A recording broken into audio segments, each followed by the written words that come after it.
shaping up for that company right there. The stock of Apple, highs of the day, better than 3%. That as Goldman Sachs initiates the stock at a buy. Why is that so significant? Well, only because the stock hasn't had a buy on Apple since 2017. They've either had a hold or a sell. The stock's only up 300% in that period of time. But Joe Terranova, I turn to you because you look at what's happened in Apple over the past couple of trading days. It's up 6% in the past 3 trading days. And you say that this is a new signal in the market. A green light? It's a contributing signal for sure. First of all, on Goldman Sachs, let's remember Rod Hall covered Apple for 5 years, suspended coverage in September. You've got a fresh voice now looking at the stock, reversing either the neutral sell signals that Goldman Sachs had the last 5 years. But I think what's going on currently with Apple is that it's trying to restore its positive momentum. I said last week, the fundamentals were never in question for this company. It was all about the momentum. 155 to 160, that's the level in which the green light switches on for Apple.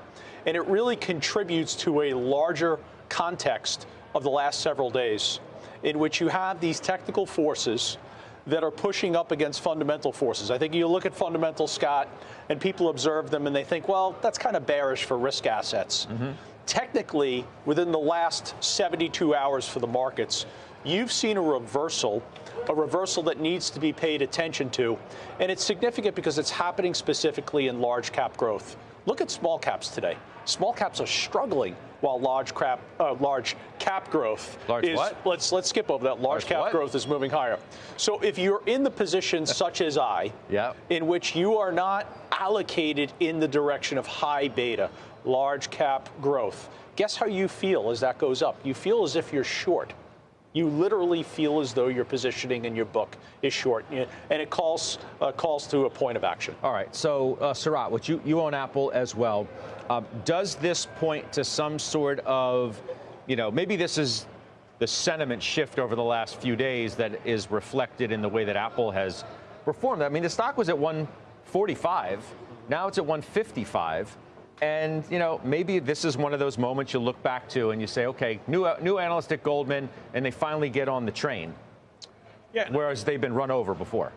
I think that is a big part of it. I think the other part of it is, while sentiment might be improving, we still have to focus on fundamentals for this market.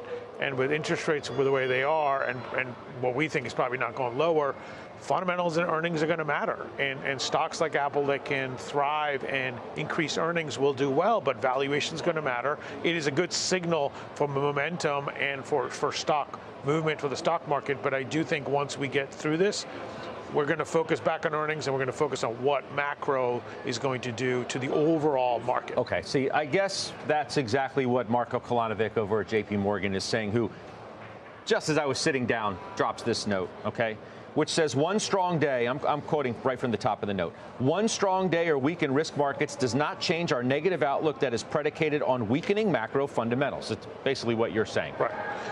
And again, you can't really have an island, a port in the storm here, because there's so much on Apple. I mean, yes, the services can go up, but what is that telling you about the consumer? What is that telling you about end demand, not just for Apple, but for chips and other things that are going to happen? So I think while you can be safer in Apple, I think the overall market's going to determine, overall fundamentals going to determine where the market goes. I mean, Shannon, if you look at, even with the price action of late, that bounce off the 200-day moving average for the S&P 500 was so significant in some circles, including Mike Wilson's, over at Morgan Stanley, who says equity markets survived a critical test of support last week that suggests this bear market rally is not ready to end just yet.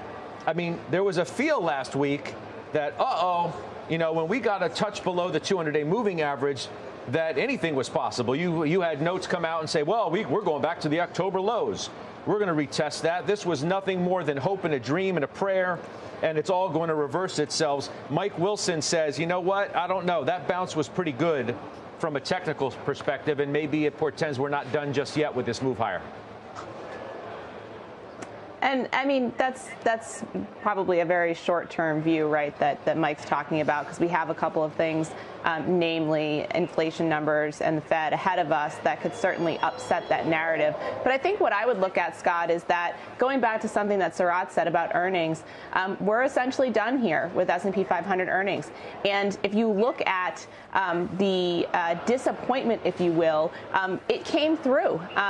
We had that earnings decline that we were anticipating for the fourth quarter. We have seen significant decreases in earnings expectations for this year. In fact, way beyond anything we've experienced 5, 10, 20-year averages if you look at FactSet and their numbers. So I think that one of the things that we need to think about is, are we just at a point where there's a little less uncertainty just behind us, given that we've been through earnings season?